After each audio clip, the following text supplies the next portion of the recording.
45 दिनों तक चला सदी का सबसे भव्य आध्यात्मिक आयोजन महाकुंभ 2025 महाशिवरात्रि के अमृत स्नान के साथ ही संपन्न हुआ। 144 वर्षों के बाद आया ये सुअवसर सभी सनातनियों को दिव्यता, धन्यता और एकता के सूत्र में बांधकर चला गया। 1.5 महीने के इस छोटे से अंतराल में कई रिकॉर्ड्स बने। उनमें से कुछ Guinness book of world records में दर्ज हुए, कुछ इतिहास के पन्नों में छप गए और कई ने तो अनंत काल के लिए यात्रियों के मन में जगह बना ली। इस तरह महाकुंभ ने सबके कलश भर दिए। एक ओर त्रिवेणी का महाकुंभ पर्व चल रहा था, तो दूसरी ओर अलग अलग देश विदेश प्रदेश से आए अलग अलग वेशभूषा और भाषा के लोगों के संस्कृति, परंपरा, भक्ति भाव और आस्था का संगम हो रहा था। ये दिखने में तो एक सामान्य घटना लग सकती है, पर है नहीं, क्योंकि आज के जमाने में जहां रिश्तों के सारे धागे आधुनिकता के कैंची में फंसकर कटते जा रहे हैं, जहां मायूसी बिना बुलाई मेहमान बन गई है और क्षणिक खुशी और थोड़े से लालच में हर व्यक्ति अपनों से और अपने जड़ों से कटता जा रहा है, ऐसे में लोगों को फिर से एक सूत्र में बांधना आसान नहीं है। ये सिर्फ और सिर्फ आध्यात्मिक धरातल पर ही संभव था और महाकुंभ ने इसे हासिल करके दिखाया। आगे बढ़ने से पहले चैनल को सब्सक्राइब करके बेल आइकन को दबाना ना भूलें। Records created in Mahakumbh 2025। चलिए मानव इतिहास के सबसे बड़े आयोजन में बने अद्भुत, अकल्पनीय, असाधारण रिकॉर्ड्स की ओर एक नजर डालते हैं। महाकुंभ मेला 2025 में 66 करोड़ 30 लाख से अधिक श्रद्धालुओं की अभूतपूर्व भीड़ देखी गई, जो इसे इतिहास में दर्ज सबसे बड़ी ह्यूमन गैदरिंग बनाती है।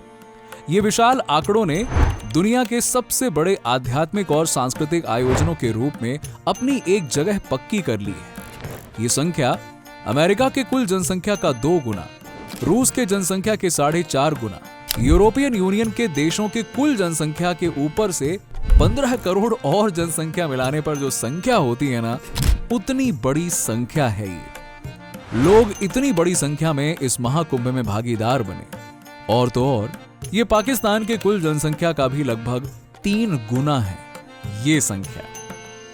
दुनिया की सबसे बड़ी इवेंट कहे जाने वाले फीफा फुटबॉल वर्ल्ड कप में 40 दिनों के अंदर लगभग 35 लाख लोग हिस्सा लेते हैं, मगर महाकुंभ की बराबरी करने के लिए उन्हें एक साथ 200 फुटबॉल वर्ल्ड कप इवेंट्स को आयोजित करना होगा। ओलंपिक खेलों को देखने के लिए 18 दिनों के अंदर लगभग 1 करोड़ 10 लाख लोग आते हैं।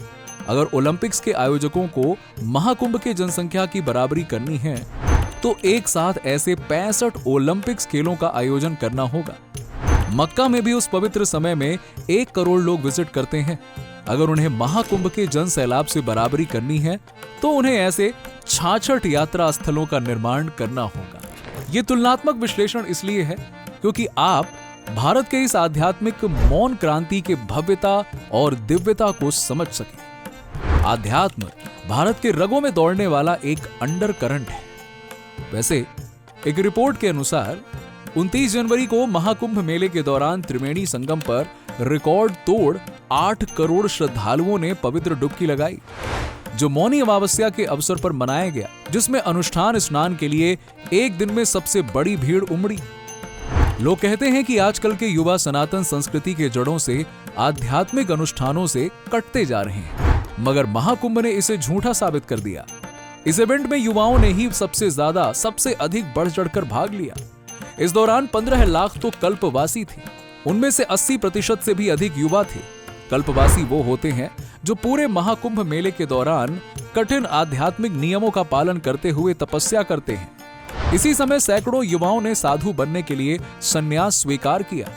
ये आंकड़े धर्म और आध्यात्म के प्रति युवाओं में बढ़ती आस्था और श्रद्धा को दर्शाते हैं। महाकुंभ के आयोजन के लिए कुल 4000 हेक्टेयर भूमि के परिसर को उपयोग किया गया और इन्हें 25 सेक्टरों में बांटा गया था।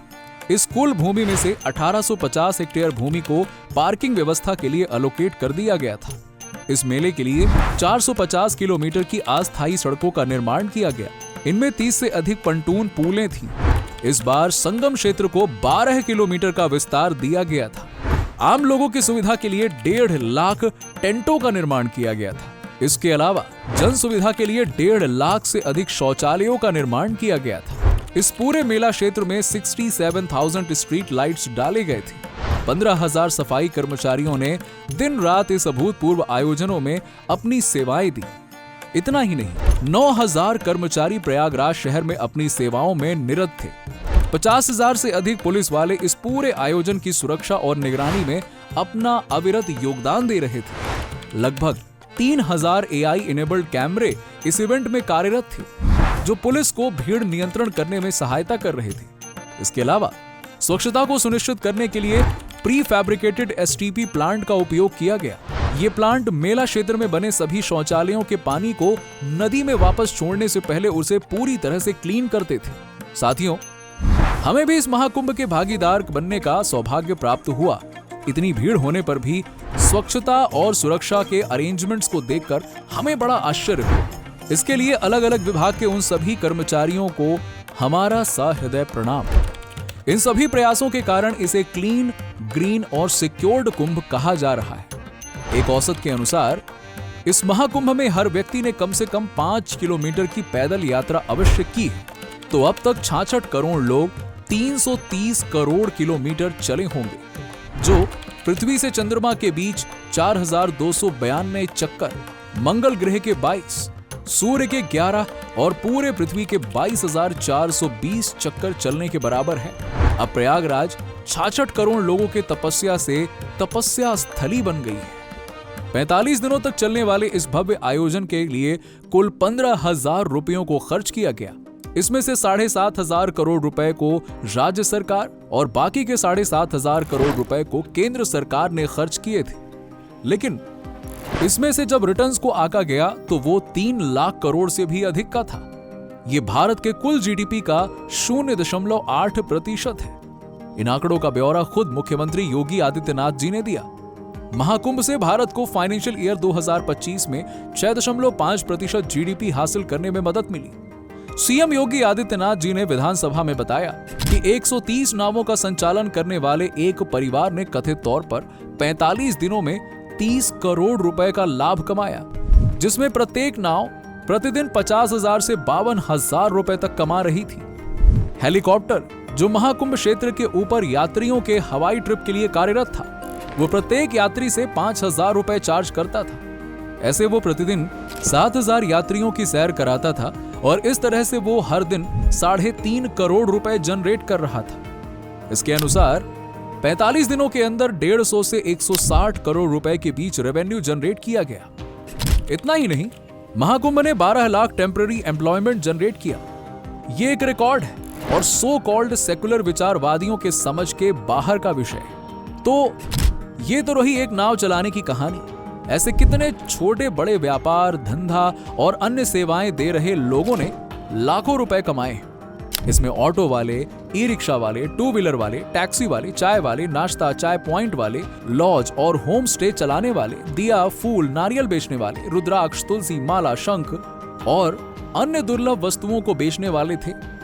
इनकी एक अनुमानित कमाई 50,000 करोड़ रुपए से भी अधिक रही है। गंध और तिलक लगाने वाले एक लड़के का वीडियो खूब वायरल हुआ, जिसमें वो बड़ी खुशी से कह रहा है कि मैंने पिछले 20 से 25 दिनों में गंध और तिलक लगाकर 4.5 लाख रुपए कमाए और अगले 20 से 25 दिनों में और 4 से 5 लाख रुपए कमाऊंगा। श्रद्धालु भक्त जो भी इस आयोजन का हिस्सा बने, उन्होंने न सिर्फ स्नान किया बल्कि दिल खोलकर बढ़ चढ़ के दान पुण्य भी किया। इसका तो कोई हिसाब ही नहीं है। ये है सनातन की अद्भुत परंपरा, जहां आस्था, भक्ति, दिव्यता, भव्यता और दैवीयता के साथ वैयक्तिक, सामाजिक और आर्थिक सभी दृष्टि से सबका लाभ और उत्थान है। जो लोग खासकर समाजवादी इस खर्च को लेकर छाती पीट रहे थे, उन्हें सनातन परंपरा से जुड़ा ये गणित समझ नहीं आएगा, या फिर वो इसे समझना ही नहीं चाहते हैं, क्योंकि उनकी आस्था तो सिर्फ उनके वोट बैंक से आरंभ होकर वहीं पे खत्म हो जाती है। इन सब के अलावा इस महाकुंभ में 4 वर्ल्ड रिकॉर्ड्स बने।